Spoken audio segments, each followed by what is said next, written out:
if you go to a therapist, this is important to know. Any diagnosis is on a spectrum. And what I mean when I say that is that we all have anxiety. We all get depressed, right? Right. We all have traumatic experiences. The demarcation point for when it's a diagnosable condition is how much it's impairing your life. Beat it up.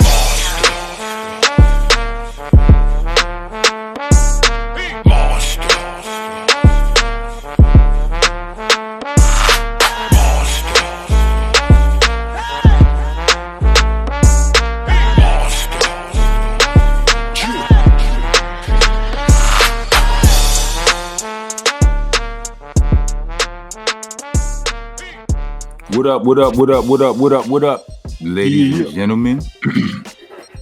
Monsta Mondayz right back at you. I'm here. I'm your host, Mr. Monster Man Rocco. This is my DJ. Yep, DJ Rec. What's happening with it? Yeah, Sterain Wonder is not with us at the moment. He's going to be joining us for the interview portion of the show. We got something special. We got something serious. We got something that's necessary to talk about today. Today, I want to talk about mental health. It's a big deal. You know, not enough people are talking about. I mean, I see a lot of people talking about it now, but I don't see enough people actually exercising, you know, the necessary steps to better their mental health or whatever. You know, people talk about it all the time, but they just keep running around just damaged and, you know, and disrespectful and petty. You know what I'm saying? Or whatever the case may be, and toxic and all kind of other shit without actually doing the work. Present company included. I know, you know, like my shit is a mess in some ways. You know, in some ways, I'm the dopest nigga you know. You know what I mean? I could say that. I don't care who you know. In some ways, I'm the dopest nigga you know, right? But in other ways, my shit is all the way not together. I've recently discovered that I have ADHD. You know what I mean? Like my homegirl called me one day, and yeah, it's real common, and that's the thing. It's wild common. Like I say it like it's a big deal, but it's so common. You know, people look down. People mean ADHD. Man, that's some white people shit. Is what a lot of people in our community would say. But when you Google ADHD and you look at the symptoms, you gonna feel like somebody seeing you with your clothes on. A lot of you, a lot of us, like, what the fuck? Like, word? You feel more seen than you ever seen in your life. You know what I mean? I made a song called Therapy a long time ago. You understand what I'm saying? It was on my first album, and that song wasn't just to be dope. The lines go, all I seem to think about is violence. It doesn't matter if I'm dead, sober, or, you know what I'm saying? And I went into all of that. You know what I mean? Like, that was real shit. The first time I ever heard about mental health in the song was on the Scarface song. Well, maybe my mind playing tricks on me, the Ghetto Boys. Yep. Maybe that, that was before the Scarface song, but, in a certain era when we was coming up, and I guess it's probably like that for the youngins now, like, niggas, when you young, you in the space where it's cool to be crazy.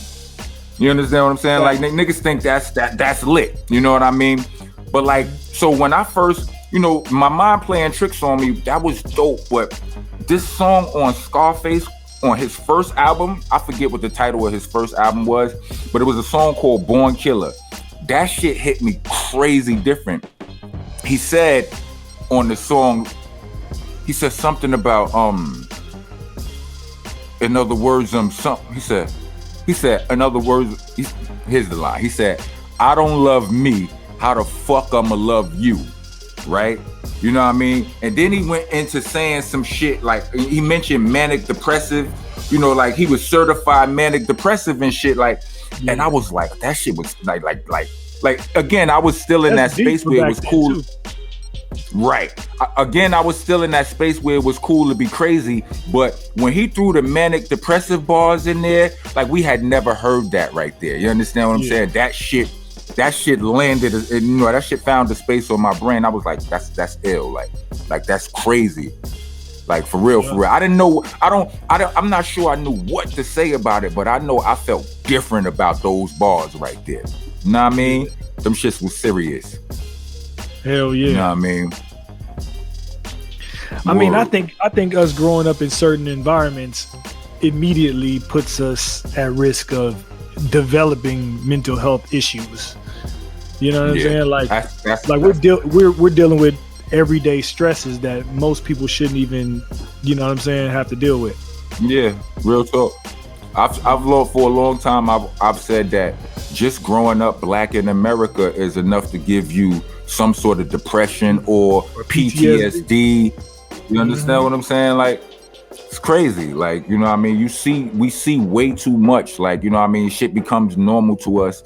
You know what I mean? I see people in relationships or having relationship troubles. I told my homegirls, I told a few people, but mostly women, like, women be like, you know, good girls, like the good girl loving bad boy syndrome or whatever. Like, you loving, like a good girl loving a bad boy. Not to say that the good girl is without her own problems, because we all got them, right? But to love a bad boy, like, you asking a nigga who, this nigga don't even love himself half of the time. You understand? It's hard to, I mean, it's a tall task to ask somebody to love you better than they love themselves. And when you see the shit that they put they self in the line of, you know, the line of fire and the risk and the danger and all of that shit, you know, it's a lot of shit that need to be healed. And we got two guests today. You know what I'm saying, for the show, and they work in the mental health field. You know what I mean? Like that's what they do. You know what I mean? They way more qualified to speak on some of the shit than I am. You know what I mean? Most of it, all of it, probably. You know, I'm just speaking from, you know, my own experiences and run-ins. But yeah, we're gonna take a break and we're gonna get into that.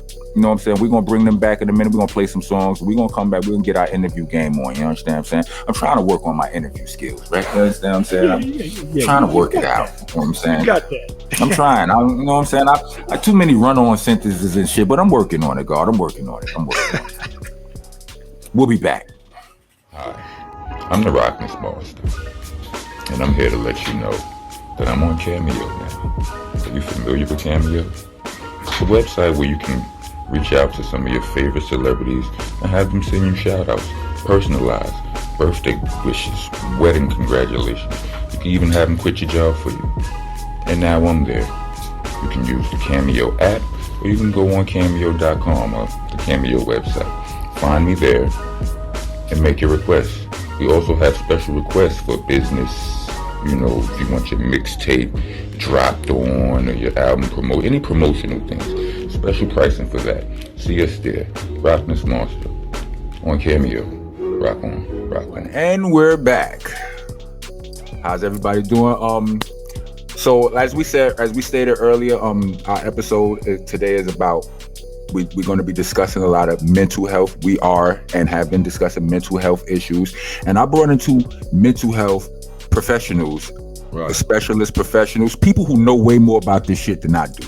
Experts. You understand what I'm saying? Yeah, experts. Yeah, experts. Right. That's the word. So we're gonna bring them on. It's my homie Oshim and my sis Bless. Hey, Bless Roxwell. Hey. Welcome. All right. Thank you. Where's Bless? Are we all right? There she go. There you go. Hey, there she Here is. I am. Hey, which one is which and who is who? Well, I am blessed. Oh, okay, blessed. I'm Oshim. Okay, Oshim. Honor and a pleasure. Guys, nice to meet you guys. Nice to meet you. Absolutely. It's a pleasure having y'all here. Let's just jump right into it. Like, I mean, from where I sit, like, we've always felt like getting help, like mental health or like seeing a therapist or something like that, has always been frowned upon in our community. You know what I mean? Like, it's like if you need mental health, if somebody is seeing a therapist, you know, we look at you like, I mean, like we were looked at like we were crazy, like it was something wrong with us.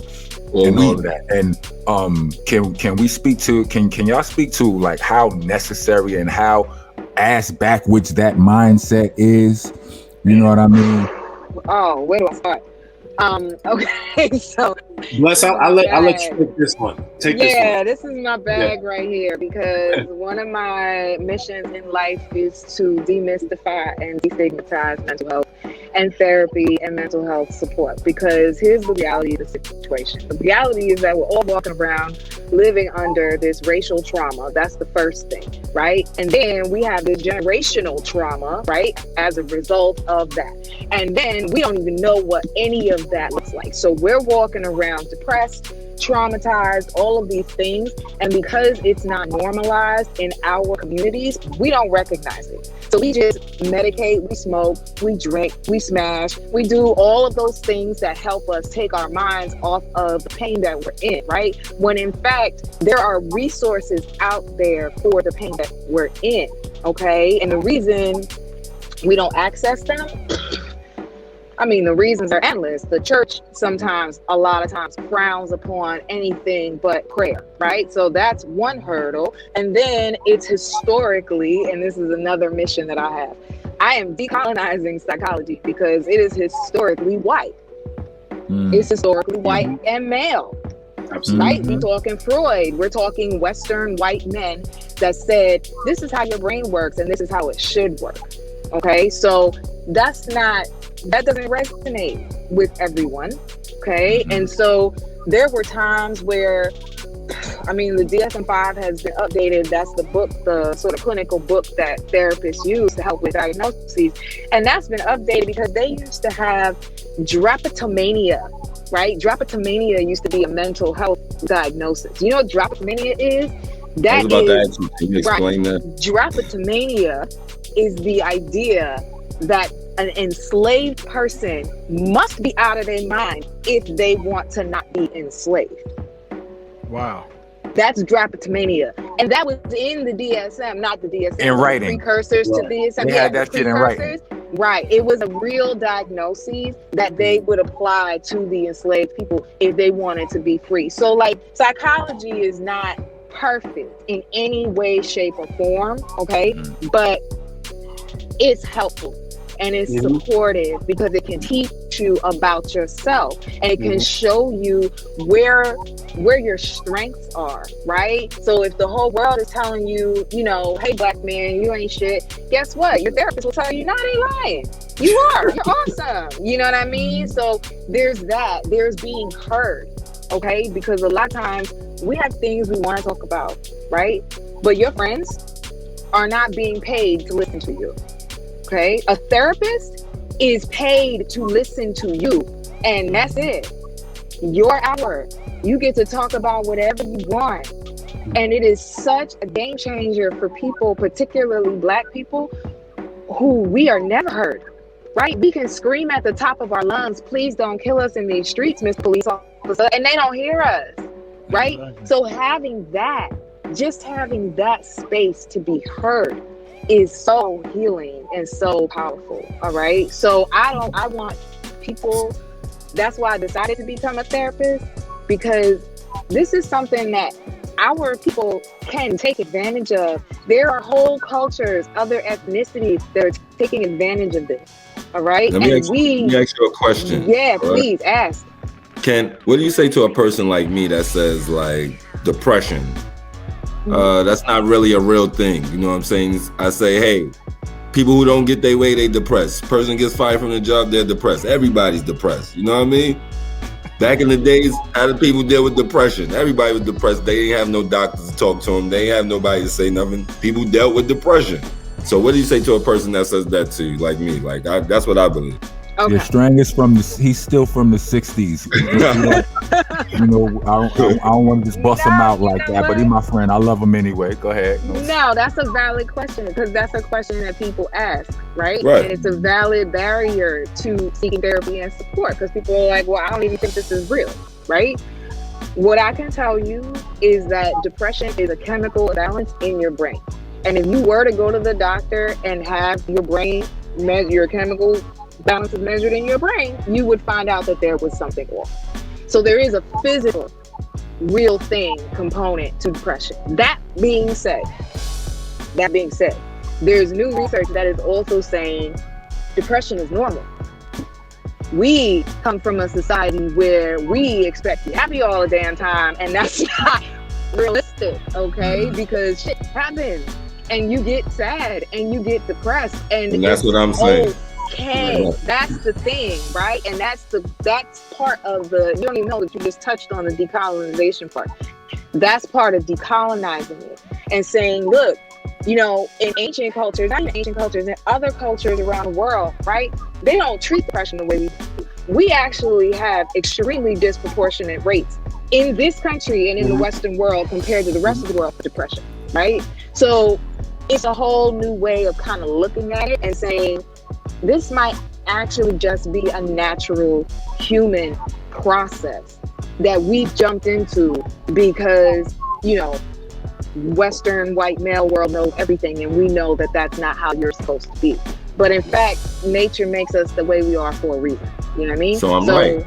Right. So depression is not the end of the world. There is obviously there's a chemical imbalance. There's medication for depression, but you don't necessarily even have to be on medication for depression to beat your depression. So welcome to the 60s, Rock. You're not too far off. You're not too far. Welcome to the 60s. And I think thank you. Let me put my coat down and take off my shoes for a second while I say this. Right? We and you know, you and I, like me and Strang, have been friends since we was teenagers, right? And you know, we done ran around, we ran the streets, we smoked weed, we drank alcohol together, we did this, that, and the third. We've been down. We've been up. I'm just talking about like our physicality though. You know what I'm saying? Not our finances and none of that. Like I'm talking about the things we put in our body. You understand what I'm saying? Neither one of us eat pork. You understand what I'm saying? Neither one of us, you know, we neither one of us are too big on red meat. You know what I mean? Whatever. But somehow or another, right?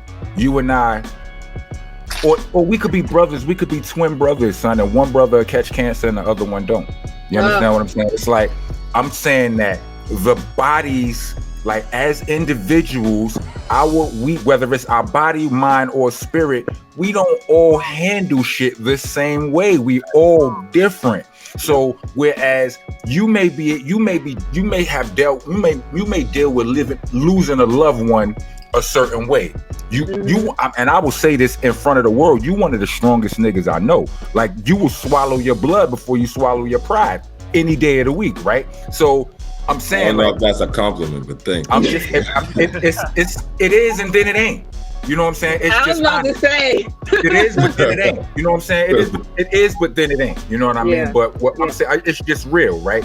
You know what I mean? But what I'm saying is, you handle pressure and pain or whatever that comes at you different than maybe I will, or a Ruck would, or a Louisville would, and we all brothers. Yeah. You understand what I'm saying? So, like, he may need more help in that area than you do. You may need more help in this area than I do. You know what I mean? We sitting here, we came up doing, how come you can't do this as good as I can? How come I'm a better rapper than him? Or whatever the fuck. Like, we all different, bruh. So when it comes down to shit, yes, depression is normal. It's something that we all, because we don't live in a fucking fairy tale. Some people are gonna need more help than others, is what I believe. Yeah. No, and you're absolutely correct. That's a valid point. Any diagnosis, and if you go to a therapist, this is important to know. Any diagnosis is on a spectrum. And what I mean when I say that is that we all have anxiety. We all get depressed, right? Right. We all have traumatic experiences.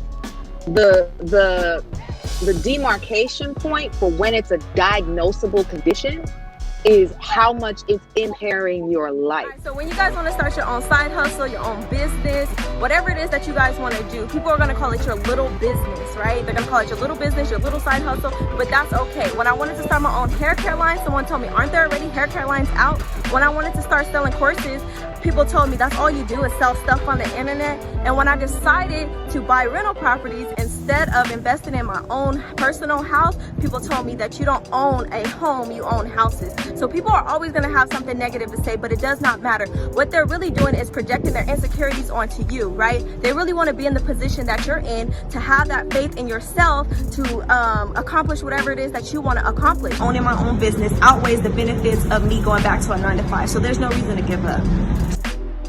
This is Monsta Nation Jade, and I think you should start your journey to financial freedom right now. So go to the website that you see here, or click the link in the description below, or find me on IG and click the link in my bio, Exotic Jade Eyes. So if you're depressed, right, but you are still getting up, going to work every day, taking care of your kids, doing what you need to do, and you go out with your men and them on the weekends, you kind of have fun, overall you might be depressed, but it's not impairing your life. But if you're depressed and you cannot get out of bed, and you're in bed all day, and you only get out of bed to smoke the L, and then you get back into bed, or you might don't even get out the bed, but literally all you doing is smoking the L and eating and getting back in. That's impairing your life. You know what I'm saying? Because that's not living. That's existing. You know what I'm saying? So if it's a thing where you have anxiety, everybody has anxiety. I have anxiety right now. Are you kidding me? I'm on the show, right? But is it impairing my life? Is it stopping me from doing the things that I want to do in my life, or seeing the things that I want to see? If my trauma is keeping me in the hood, right? Because it's making me too afraid to go out into the rest of the world that exists for you out there, then it's impairing your life.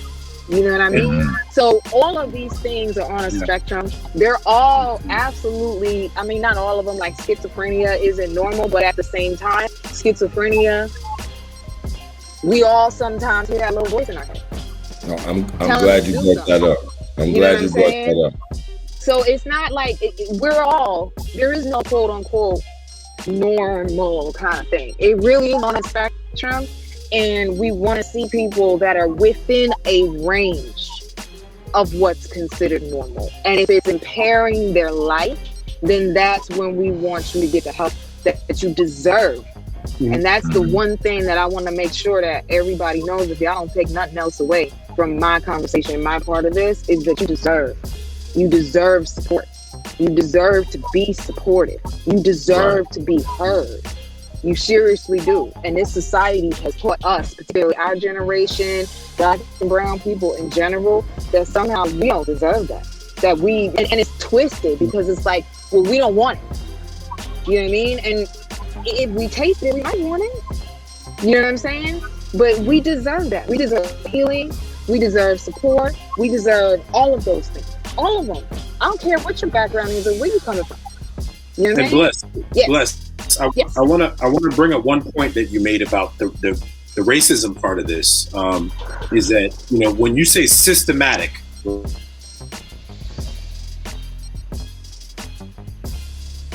Oshim. I think we lost you. We lost him. Oh shit! I thought he cut all us in there. We was all brought in. That's the system right there. I thought that was a dramatic pause. That's what I thought. Wow. Well, we'll come back, but all right. But since we don't have Oshim, right? Yes. Because I was gonna bring up something. You said something about schizophrenia. Yes. Well, I'm gonna bring up a scenario, Bless. All right. I want you to tell me what you think. All right. A guy. All right. Here he goes. Let's let him. Sorry about that. That was a hater's. That's right. That was systematic shit right there. But when we talk about systematic, systematic means a fixed plan, methodical, right? So I was watching Lovecraft Country last night and just seeing how much of that is real, right? So you were taught to believe as a Black person that your feelings are invalid. Yep. That you are inhumane. Like nothing matters, right? So what I did in 2016 is I started a men's group called Mastermind Connect. In 2016, when the conversation of mental health and masculinity in men just started to, take form. And I can't tell you how rigid these brothers were. They didn't want to talk about mental health. They didn't want to talk about depression. I'm good. Are you really good? And what this system has taught us is that if you're complaining about something, then something's wrong with you. Like something's wrong with you if you're complaining about it. So you don't take the necessary steps to go to therapy or figure out how to handle depression, etc. So what we did is we because I come from the same era. I'm 42. This is like, first of all, this is one of my favorite hip hop groups ever. Like I told Janine, like, yo, I got a picture of me looking like fucking, Helter Skelter, and I'm coming home with a fucking, fatigue bandana over my head. But, at the end of the day, it's like I realized during that time, for me, it was all about survival. It wasn't about mental health or wellness. It was about survival. I was just trying to survive in the Brooklyn and Queens streets. I wasn't concerned about, hey, are you happy? Nah, I'm good. What you mean I'm happy? What's good? So what happens is it sets you up for failure in your life. So the reason why you can't excel financially, you can't excel in your relationships, you can't excel in your friendships is because you have built this rigid concept of what it means to be a functioning human being in society. So every situation, every relationship that you have is aggressive as fuck, because as black men, we can't be weak. You don't have one opportunity as a black man to be weak. When you go outside of your house and you go see your people that you would consider friends, let's say I'm 16 years old, and you show any level of weakness, they will take that weakness and use that against you. And now, every day... That's going to be your nickname, nigga. Exactly. So, how the hell do you function as a civilized, healthy, functioning adult when you have this mindset of survival? And we're not meant to do that. This is not how humans are wired. So, the thing is, destigmatizing, right? Destigmatizing is huge. And this is the work that me and Bless do. I am not a psychologist. I'm not a therapist. What I am is I'm an individual who had a certain level of influence. And instead of focusing on nightlife and all this stuff, I switched the conversation to, yo, brother, you good? How's everything with your family? How's your mind space? And providing a space and a platform for men to feel comfortable with expressing themselves. Because we change. Every 7 years, we change. That's like a scientific fact. Every 7 years, we change.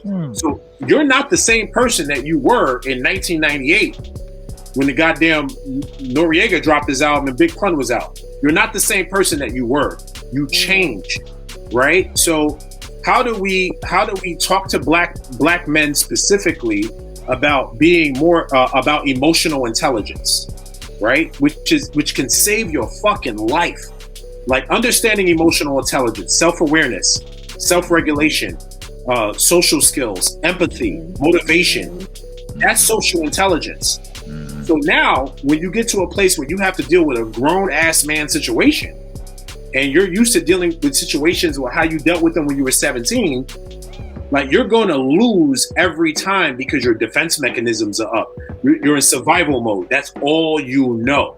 Mm-hmm. But if you get with a group of people who are going to say, yo, I'm not going to judge you. Tell me about your past and what you went through.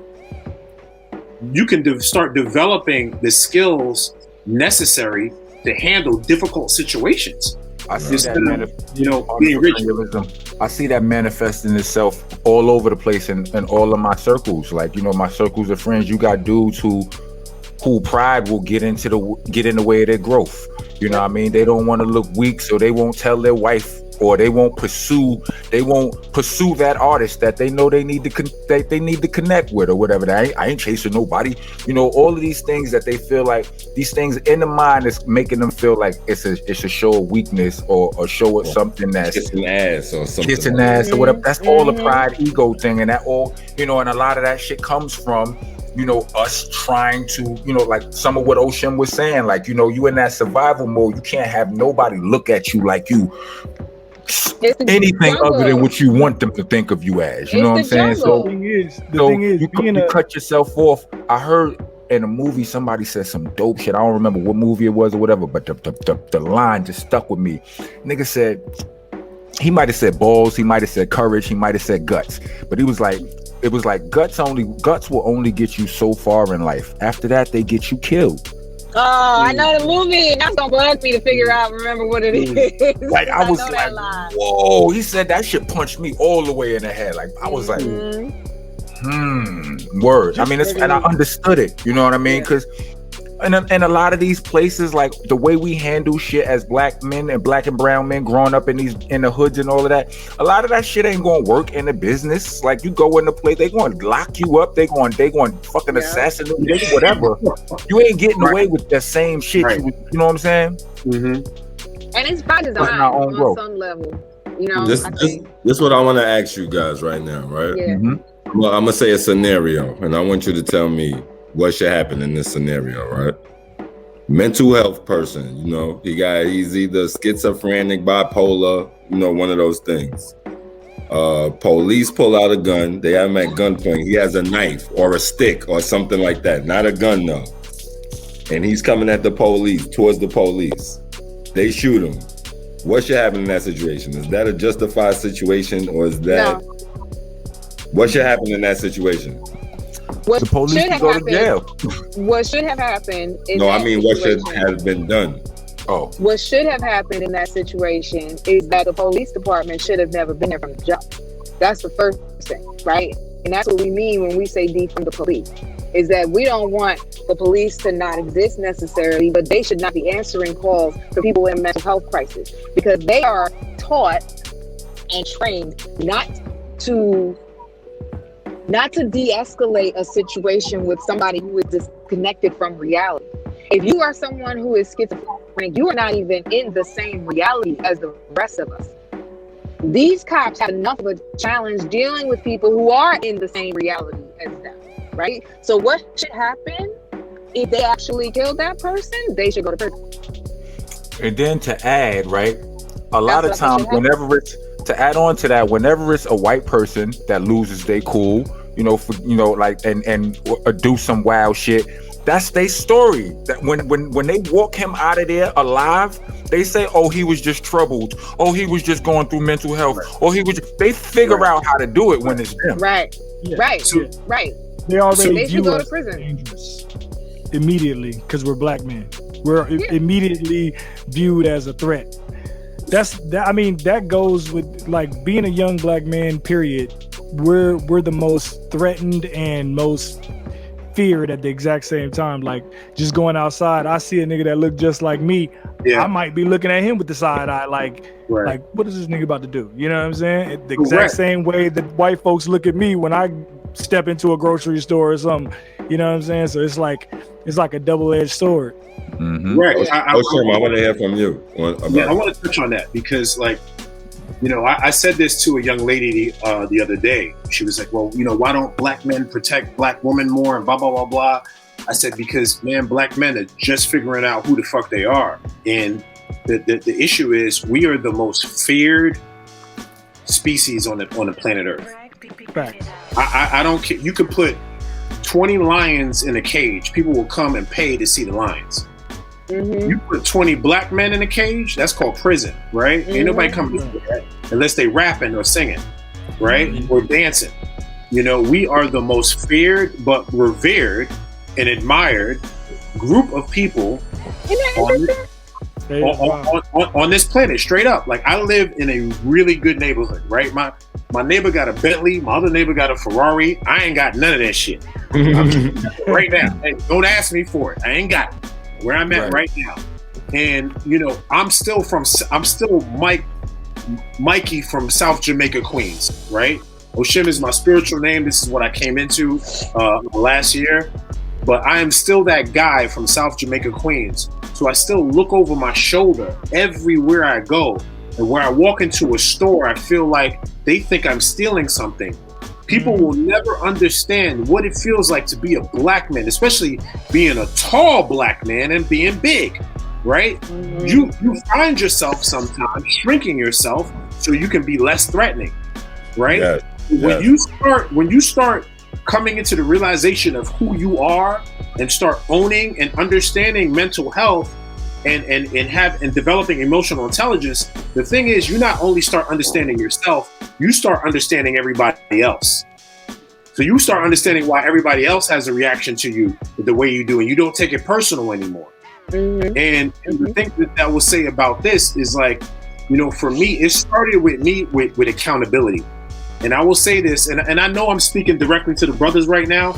And even though I have a self-development platform. There might be some women that's listening. There might be some women that's listening. And this is how Janine found me. Like, I have a platform called the Rebel Camp, which is a more of a communitas, which is focused on, you know, letting the people lead the community instead of me like being some type of guru. No, they lead the community, and we have healthy conversations about mental health. But I'm going to land the plane here. What I'm saying this to Black men is the first thing that you have to do if you want to start getting a hold of your mind, of who you are, is you have to take accountability. Accountability removes all the blame, right? I grew up in a fucked up household. Like, I grew up in a fucked up household, right? Daddy was a Rolling Stone. Mama was just trying to figure it out, right? Typical Black story in the 80s. But at the end of the day, I had to stop at some point in my 30s. Like, yo, it's not their fault. They were just doing the best that they could. They were victims of the times. They were got hoodwinked too. Exactly. So it's my responsibility to break that generational curse. And the first thing that I could do is take accountability for my life. I was in a relationship with this woman and maybe it didn't go well. I did some things. She's not here she's not here to heal me and save me. No, I got to get my mind right. And I also have to show empathy to myself, brother. And I say this to the brothers watching right now. Yo, brother, be patient with yourself. Forgive yourself. Like, forgive yourself for the shit that you didn't know. Yeah. And I'm gonna leave it at that. That's a big deal. My phone is about to die, and I don't want to lose y'all before I leave y'all with this point, so I have to jump off. This was an amazing conversation, and I'm so grateful. Thank you, Rock, so much, and Staran, for like inviting me to come through. But the one thing that I want to leave y'all with, to Oshim's point, to kind of piggyback on that, is when we shut ourselves down, so that we don't feel pain, so that we don't feel suffering, so that we don't like feel what we are dealing with, right? We are shutting all of those things out, but we are also shutting out the joy. We're also shutting out the love, right? We're also shutting out all of these things in our lives that are there for us. And it's weird to even hear it because it sounds so corny, right? But I am telling you, joy exists for us as well. And this society and these people that have made it up have convinced us otherwise. And that shit is a lie. Joy exists for us as well. And we have every right to access it. You know what I'm saying? And the whole concept of wellness came from a study that was done that found out that not being sick is not the same thing as being well.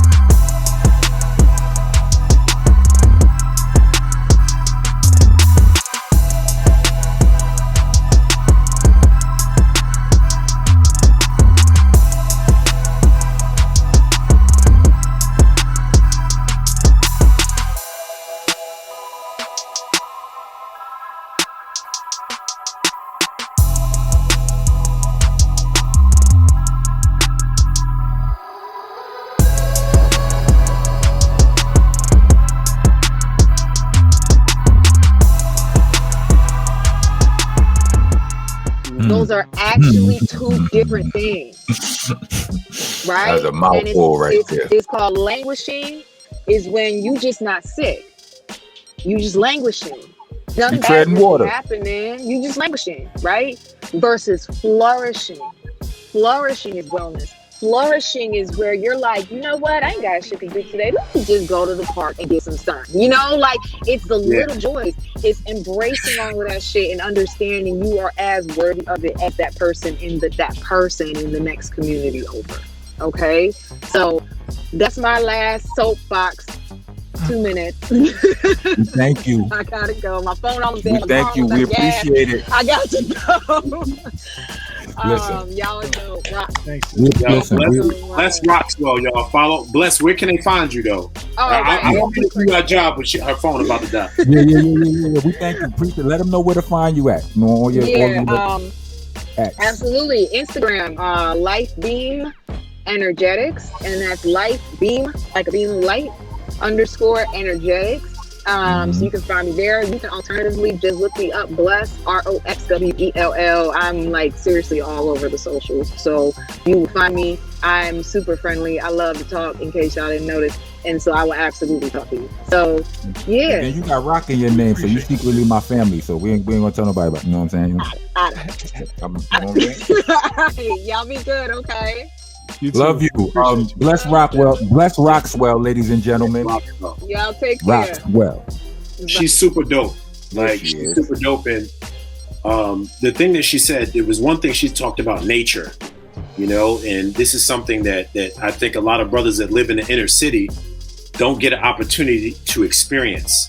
So with the men's group that I found, which is called Mastermind Connect, we have a nonprofit where we take inner city children overnight camping, inner city young men overnight camping. And most of these young men are from East New York and Brownsville. And bro, I got to tell you, it blows my mind. I'm 42 years old. Some of these young men, they're 16, 15. They never put their feet in grass. So the first thing, all of the grass got doodle in East New York and Brownsville. You don't walk in that shit. Right. And I know that. You know, they coming from the pink houses. You know. Yeah, man. So, you know, what happens is the first thing that we do, and this is linked into mental health, is they're under stress. These young men are under stress.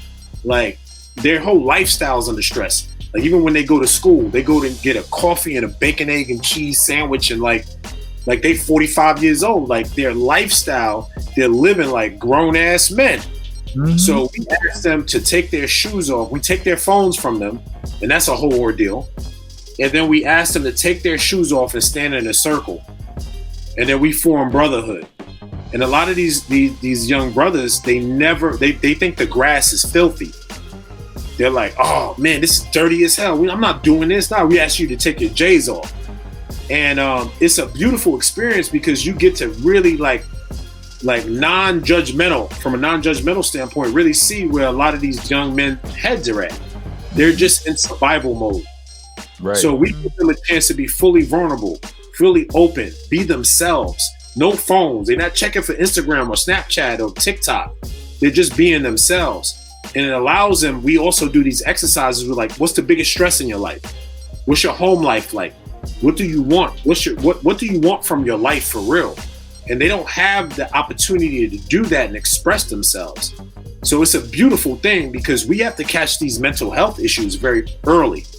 And I said, if that was done for me at an early age, I wouldn't have been a goon for 10 years of my goddamn life from the age of 15 to 21. Listen, I was talking to my daughter's mom and her sister, right? We was talking about like relationships and dudes, and it's like a lot of, we've all heard the saying, good girls like bad boys, and it's like, yo, you like this nigga don't even like himself. You understand what I'm saying? Like this nigga don't know how to love himself. He don't know how to treat himself well. You know what I mean? He gonna have a hell of a hard time, or you gonna have a hell of a hard time getting him to treat you better than he treat himself. Be like, nigga, go put his own life in jeopardy 4 or 5 days out the week. You understand what I'm saying? And it goes way deeper than that. So, it's that cycle. You know what I mean? Like we got like dudes we don't even know what loving ourselves look like. A lot of us, we just, we think being prideful and being egotistical is loving ourselves. We equate that to, I'm that nigga. You understand what I'm saying? I love that. And that's the role of the ego. And I want to be very clear about the ego. The role of the ego, the only role of the ego is to protect you. That's it. The ego's role is to protect you.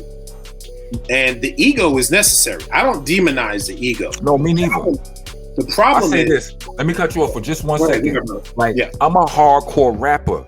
I would not be able, I make my money off my ego. I've done this shit for 20 something years. Like, where would hip hop music be without the ego? Could be it could be in a safer place, but would it be as dope? We don't know. But continue, sir. You hit the nail on the head. As a I'm a super fan, bro. Like, I got VHS tapes literally of Helter Skelter. I have fucking like cassette tapes of Helter Skelter. It's my favorite group. Like, straight up. Like, my cousin was from Brooklyn, so I was just trying to be like the dudes from Brooklyn, right? You know what I mean? I'm from Queens and shit, right? It was that's a whole other podcast. That's a whole other show, right? Right, that's a whole other show. But what I will say is this, is that the thing is, you have to check your ego. You have to give your ego a role, right? When Beyonce is Beyonce, she's Beyonce. When she steps on stage, she's Sasha Fierce, right? If I could give you the best example of that, right? Like, Old Dirty Bastard, when he's with his kids, he's Russell Jones. Mm-hmm. When he's on stage, he's Old Dirty Bastard, right? Right. We all have that, right? When you are at your job, you are somebody else. You have to maybe code switch and professional, right? The role of the ego is just to protect yourself. But the problem is, where the problem comes in, is when your ego assumes your entire identity. Mm-hmm. And you can't accept opinions, you can't accept constructive criticism, etc. Your ego needs a role, and you need to place your ego in a role and be aware enough to self-regulate. And this is why I say I want everybody to look up the emotional intelligence diagram. Emotional intelligence. Emotional intelligence will help you make more money. It'll help you live a healthier life. It'll help you understand stressful situations. Because a lot of brothers and a lot of sisters go through anxiety, and they don't even know that they're dealing with anxiety. The first thing that they do when they're feeling anxiety is they pick up their phones and they go to Instagram, right? And look for something that'll give them validation or support to their anxiety. But what you need to do is, when you are feeling anxiety, a tip, if I can give a little tip on if you're feeling anxiety, is the first thing is to recognize that you're feeling anxious, you're feeling stressed, you're feeling these feelings that feel foreign, your breathing is changing, your body temperature is changing, and then take a step away from whatever you're doing. One thing that I do is I breathe. Breathing is life.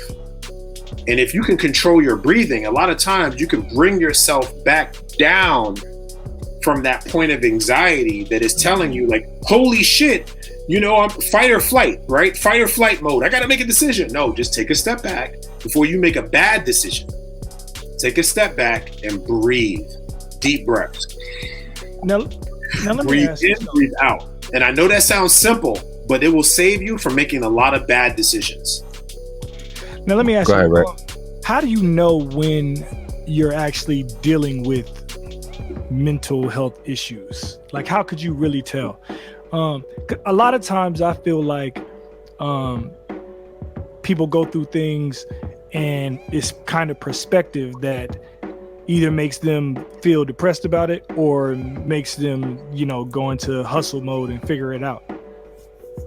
It's definitely multi-layered, and I would say you have to consult a professional, right? I always say, like, don't have enough pride to, like, consult a professional, like a therapist, or just even seeing your general doctor, because your doctor is trained to spot those things most of the time. I can't speak for every doctor. Is trained to say, hey, you know what? I think you need to speak to somebody. And then they'll refer you to somebody else, or you'll have a counselor or someone that you can talk to. For me personally, I can only share my experience because I'm not a licensed mental health therapist. That when you don't feel in control anymore, when you don't feel in control anymore, and I'm mainly talking about, your decisions in life, shit's spiraling out of control. Anxiety is one of them. And like I said, with anxiety, is like your heart starts beating faster than it normally beats. It can almost feel like you're having a stroke, or you're sensing more negative emotions than positive ones, that may be an indication that there's an imbalance, because there may be a chemical imbalance, but that needs to be diagnosed from a professional. It may be diagnosed, and you can't take that as like, yo, I'm fucked up, there's something wrong with me. Right. Well, I'm gonna say, let me say this to you. I for a long time said something that was similar to what Bless said, which is growing up Black in America, man, you probably suffering from some form or level of PTSD.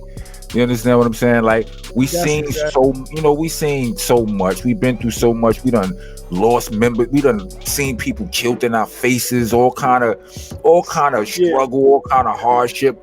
We've been through some exactly shit. That's exactly what I was gonna say. So, actually, like, probably it's like 13 years tomorrow, right? Like I ended up getting shot, right? And everybody tells me like that I for sure had some kind of trauma from it. You know what I'm saying? But I personally don't feel like I didn't even then when it happened.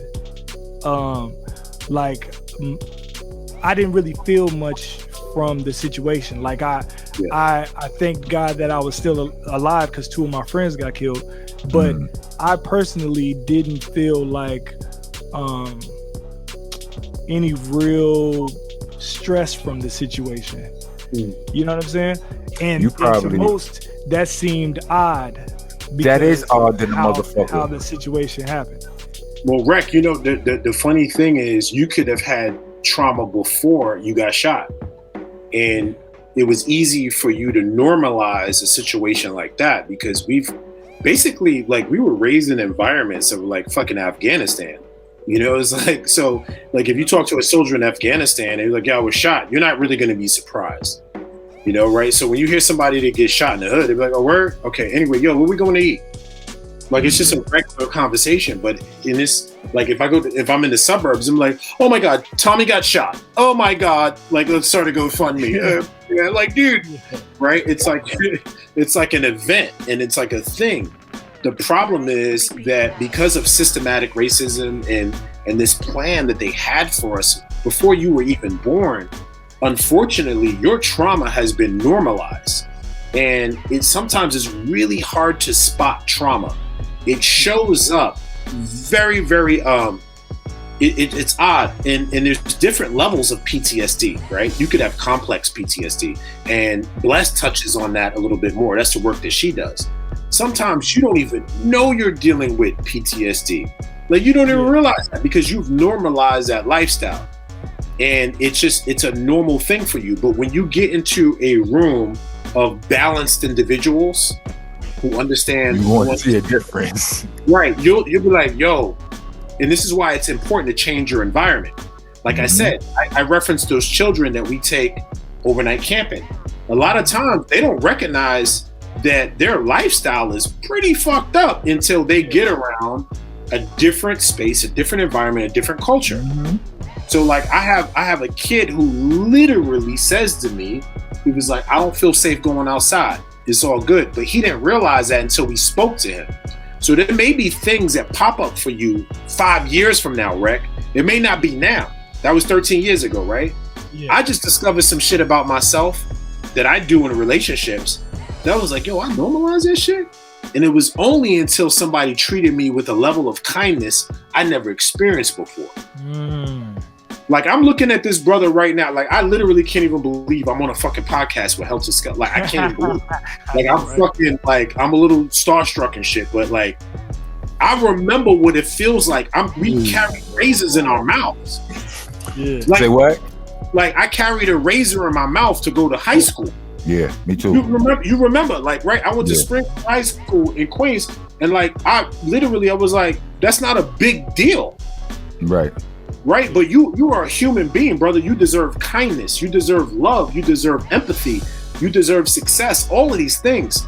But because we get in survival mode, and shit's like Game of Thrones, like we normalize it. Yeah. And this systematic racism and the way that it was set up, it was like, yo, we just gonna put all the hard shit on black people. And then we just gonna be over here on the other side of the tracks living our best lives. And as you can see, things are changing. Black women are becoming more successful. They're the fastest growing group as entrepreneurs. Black men are rising in the ranks.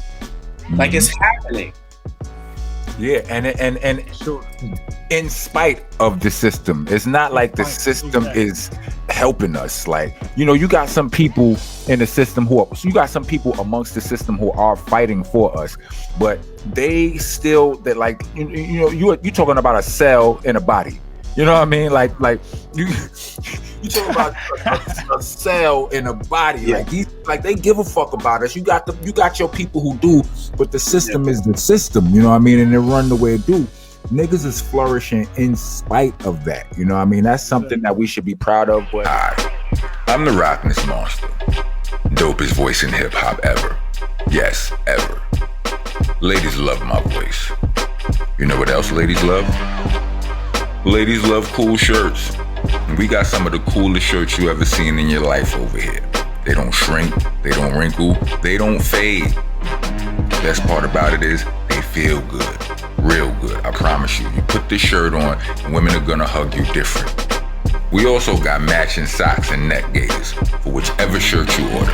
Speaking of ordering, to order go to rocknessbcc.bandcamp.com. Go there and have a blast. Knock yourself out. Rock on, rock on. On another level, like we have to be. I think it's fucking detrimentally important for us to be able to for us to know that we ain't all good. Like, you know, to go to different environments, to meet other people, and you will see when you do that like when you see other people in different environments, you will notice where your shit is lacking. You know what I mean? Like, you see people, when you go someplace and they treat you like a human being, for real, it's different. You know what I'm saying? It's different. Bro, I got this house. The funny thing is, I got this house, and I met my real estate or my realtor. I was getting off my bike. I ride, right? So I'm getting off my bike and I'm going to go get something to drink. I'm still, you know, I'm living in the hood. I'm just like, I got that nobody better run up on me attitude. And he's like a jolly African. He was the most jolliest motherfucker I ever met in my life. I was like, it's a jolly ass dude. You jolly. He's like, yo, hey man, that's a nice bike you have. I was like, what's up? I was just like, yo, I was defensive. I was like, all right, let me get in my stance. Because I'm, you know, trying to take my bike. I'm about to be Earth, Wind, and Fire out this. Yeah, this is years ago. And I said, he said, I'm a realtor. I sell houses. I was like, oh, okay. All right, yeah, you know, I'm looking to rent right now, but I'm not looking to buy. But you know, yeah, give me. Right, because I was living in an apartment and my son has special needs. We have, you know, trouble. They were like, all right. It was all good. I needed to move, basically. I looked in my wallet 2 years later and I picked up his car and I called him. And he found me a house like this. And it was because I allowed myself to just be open to meeting new people and things and experiences. And this is why I will say a lot of us, like, they do us dirty, bro. They do us dirty. We grew up in food deserts.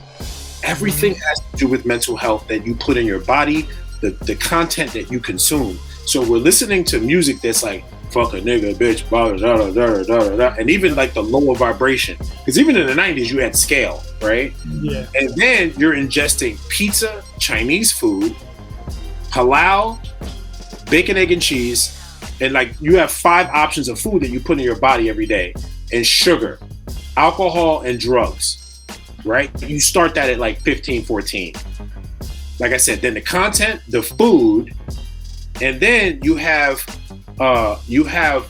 adults that are raising children that haven't healed yet because they've dealt with generational trauma. We are set up for failure. So it would behoove you as a grown-ass man or grown-ass woman to take a step back and take some accountability and say, I'm responsible for my happiness and my joy. Let me take the steps necessary to heal myself. And not have enough pride to be like, yo, let me go talk to somebody for an hour, even if it costs me $30-$40 a week. I'll spend that on weed anyway. Let me spend it doing this. Right. You know what? I have 5. I know we got to get ready to wrap it up in a second. I have 5 friends that call me almost every single time they're drunk. Like, I'm dead serious. These dudes, I almost turn into a counselor for whatever they're going through, like constantly, right? It be draining I'm a cat that pretty much the majority of the time I'm like in a good mood. I'm happy. You know what I'm saying? I'm always smiling or whatever. I kind of guard my energy and be around nothing but positivity pretty much. You know what I'm saying? And so when I answer these phone calls, it literally feels like it's draining. They snatch all your happiness from you. What should I do in these situations? Because I feel like almost I answer the phone because I'm like, damn, what if he's on his last leg and this might be the call before he try to take himself out or something? You know what I'm saying? Like, that's that hood loyalty, man. That's that hood loyalty. You know, we all got it. And the thing is, like, I literally have family members like that. You got to set boundaries. You have to set boundaries. You have to do it because you have to protect your energy. You have to understand, like, we don't give ourselves the credit that we deserve. Like, even the heart, for instance, right? Like, you got heart, right? Like, you a loyal dude. You got heart. Yeah. The heart is like has a magnetic length of a football field. The heart has the what? Fucked out for a second. You said the heart has the heart has a magnetic field. Okay. A magnetic field, right? So you're attracting things to you, right? And you got heart, right? You love your people, so you're attracting those things to you. But you got to, so we have to be very careful about where we focus our energy on, right? Because what you're doing now is you're opening up a lane for people that may be broken, have a lot of trauma, and have negative energy. And you're basically saying, like, yeah, bring me your shit. I'm bringing it into my space now. And now you are going to have residue from dealing with those people. Every time you notice how it's going to shift your mood.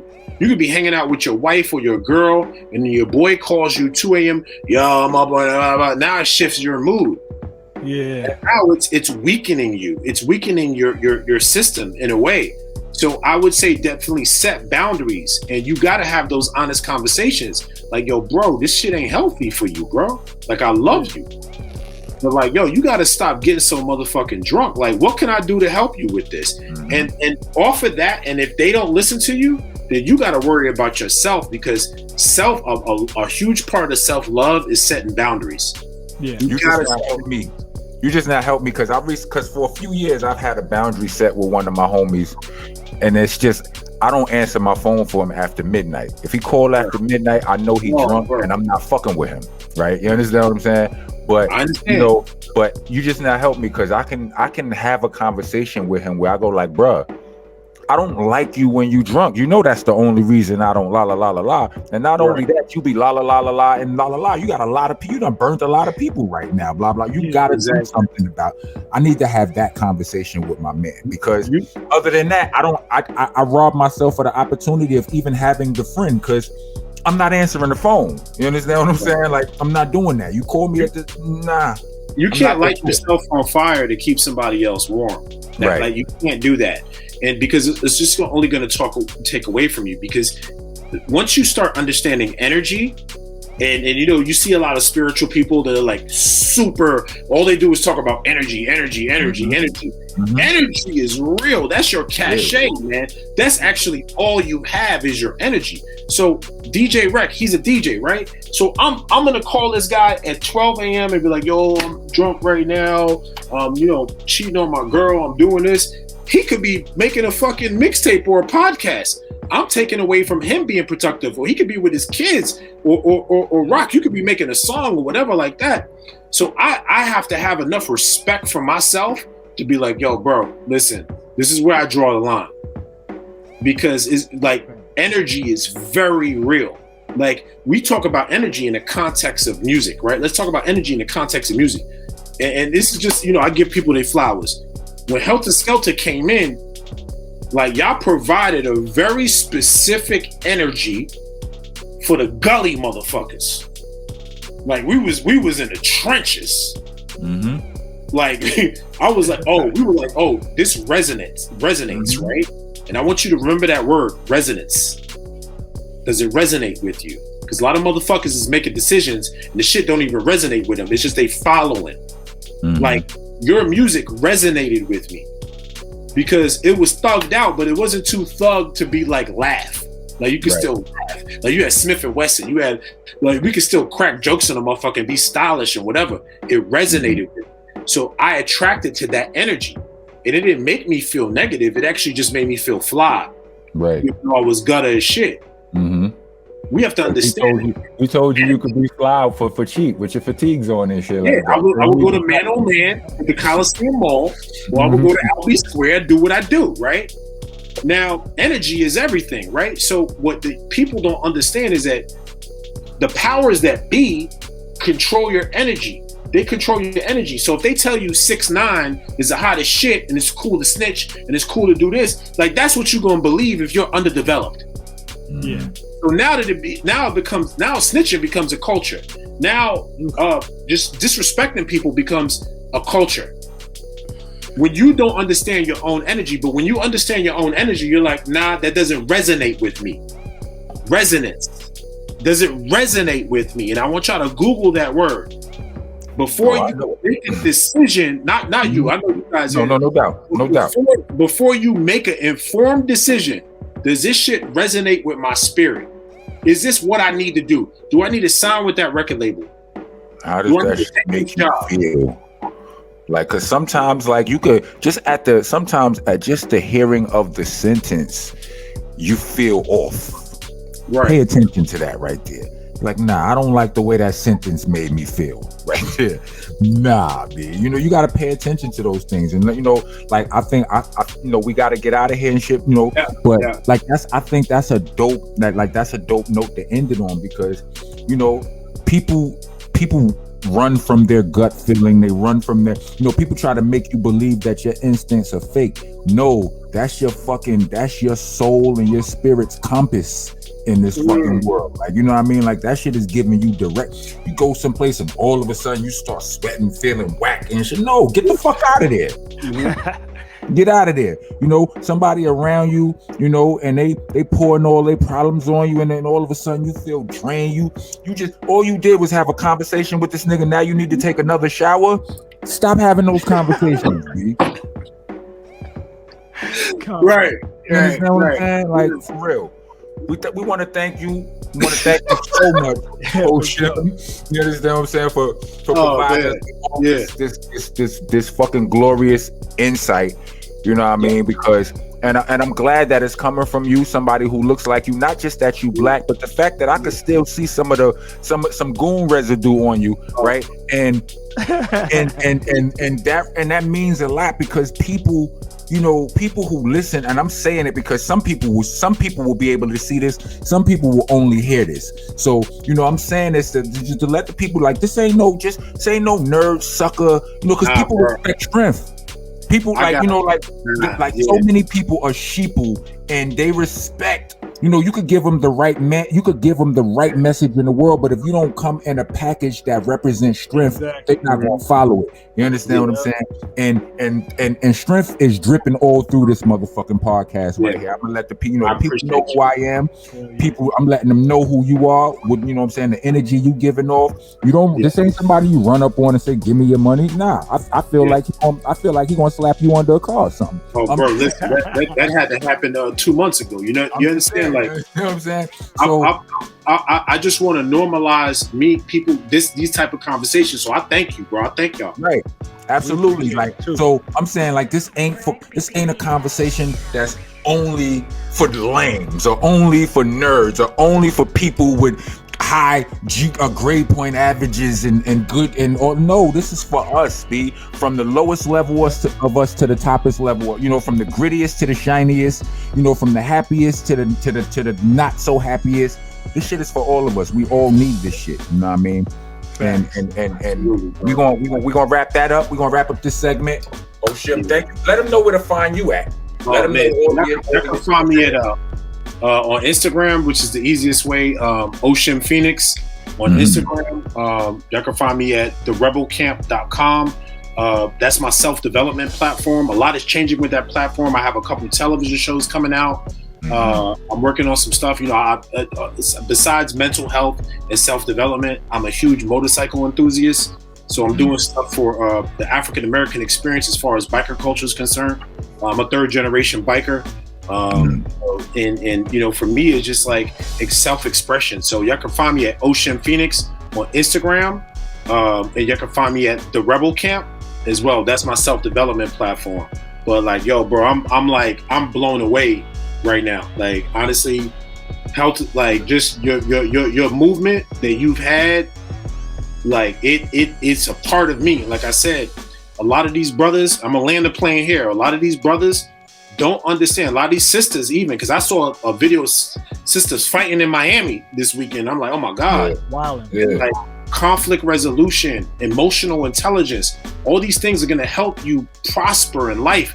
Like I'm dealing with people right now that are talking about millions of dollars, and I can't be like, I want that money. I was on the phone with one of my boys. I was on the phone with one of my boys. He said, yeah, well, I just lost $50 million last week, me and my wife. I said, excuse me? He's like, nah, it's all good. We're going to get it back. I said, no, I'm sorry. You say 50? Like, I can't fathom that, right?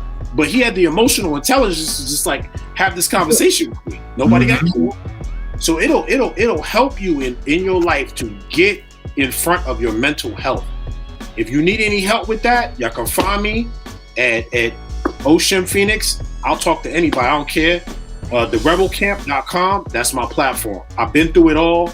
And like I said, I'm just honored to be here with such legends. DJ Rec, thank you. I appreciate you, bro. Man, we appreciate you, man. Thank you. Thank you for schooling us and the people. You know what I mean? We need it. They need it. It's necessary. It's legendary and necessary at the same damn time. Thank you, brother. All right, brother. Thank you, man. Appreciate you. In touch, because I just recently discovered that I might have adult ADHD. I might have some questions for you. You understand what I'm saying? I got it. All right, bro. Word up. All right, have a good one. All right, y'all. Peace. All right, peace.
First of all, I want to say that was dope.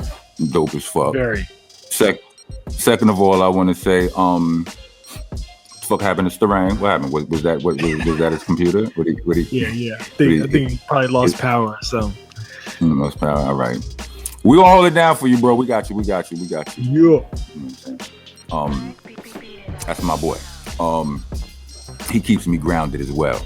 But that shit was dope. Like in line with what we were saying, it's good to have people to keep you grounded, you know what I mean, or just to be able to vent to, because you know a lot of I feel like that's helped me with I haven't felt like I felt like I haven't had access to therapy easily. You could find a doctor easy. You understand what I'm saying? It's like you got the fucking doctor's offices. That's part of your normal life growing up. Mm-hmm. But in our community, like that shit is looked down. It's looked at crazy when it really ain't. You know what I'm saying? Yeah. All the therapist really does is listens to you talk and helps you and help you work through some things. And the fuck? Like, you know, we all be in positions at some point. We'll be like, you know, we feel like all our homies, like, I can't talk to my homie. He got his own problems. He got his dad. He got la la la la la la. That's what therapy is for.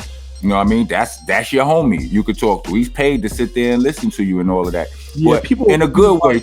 Comfortable enough talking about their experiences to people. So, you know what I'm saying? Like, that's why doing it with a professional helps.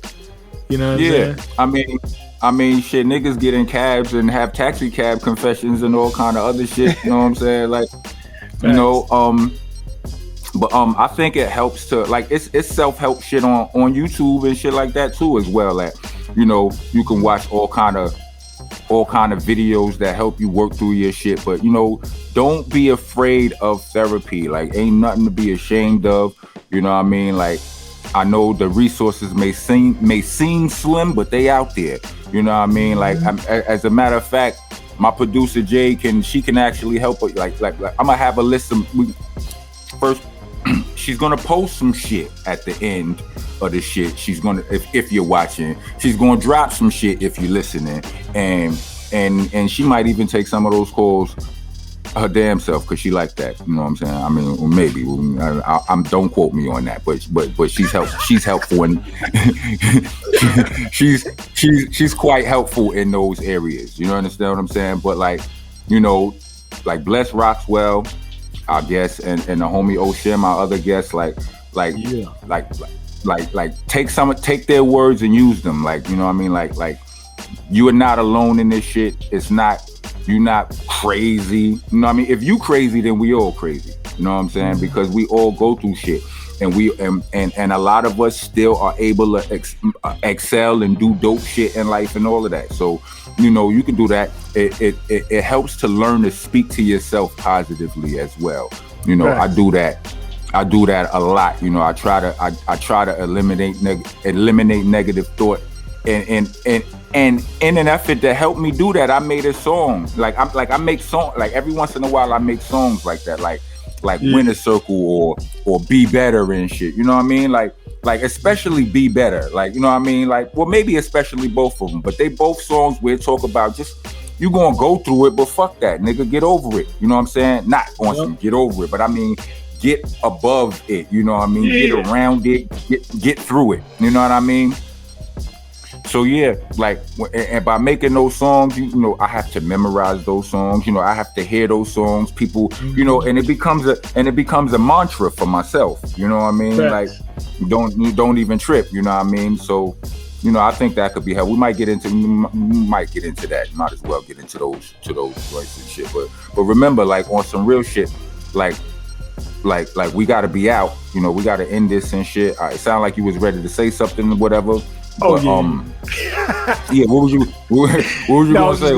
I was just gonna say, when it comes to, like, mental health too, you know, a lot of it is the things that we intake in our everyday life, right?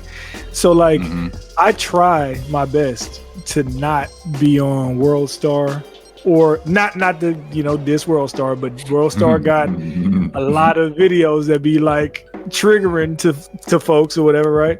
So I be trying not to take in negative energy or whatever. So sometimes I be trying to, like, stop myself from going on there and watching the videos where niggas get beat, you know what I'm saying, or shooting or something.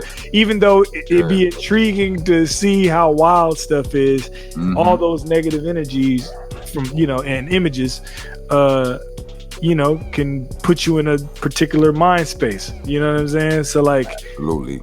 That, television, YouTube videos, all kinds of stuff. But, you know, yeah, that's why I like the dope shit about, you know, when you online or on social media, you can control what you see. Facts. You understand what I'm saying? Like, you can, like, it's programmed by you for the most part. You know what I mean? I don't give a fuck what the algorithms say. They gonna show you some shit. You can log the fuck off. You understand what I'm saying? Like, if you looking at it, the remote is in your hand. You know what I mean? It's not like you at your crib watching TV and you lost the remote. You know what I'm saying? Or whatever. Yeah, exactly. Or somebody else in the room want to see it, but you don't. And that's fucking up. You know, now you got to get up and leave. No, the remote is in your hand when you on your phone and so on and so forth. But help is out there. You know what I mean? Help is out there. Be careful what you intake, you know, and not just food, you know, mentally and emotionally and spiritually. Watch your diet, you know what I mean? And know that help is out there. And once again, like that I'm gonna have them listed here right now. You know what I'm saying? We about to be out, and we want everybody to we're gonna play some music. We about to be out. We want everybody to take care of themselves and take care of each other. You know what I mean? And be better. You know what I'm saying? Be better. You know, that's a mantra. You can always be better. Definitely. You know what I mean? So we see y'all next go round. All right, stay tuned. For listening to Monsta Mondayz podcast. Please join us every Monday from 8 to 10 p.m. West Coast time and 11 to 1 a.m. East Coast time.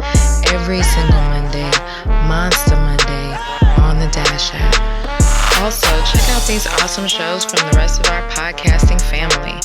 Funny Farm, East New York Radio, All Elements Mix Show, The Star Power Collective, La Cosa Nostra Radio, 5150 Mix Show, Block News Live, Final Coffee Mix Show, and Hidden Gems. Check them all out under the Delicious Vinyl radio station.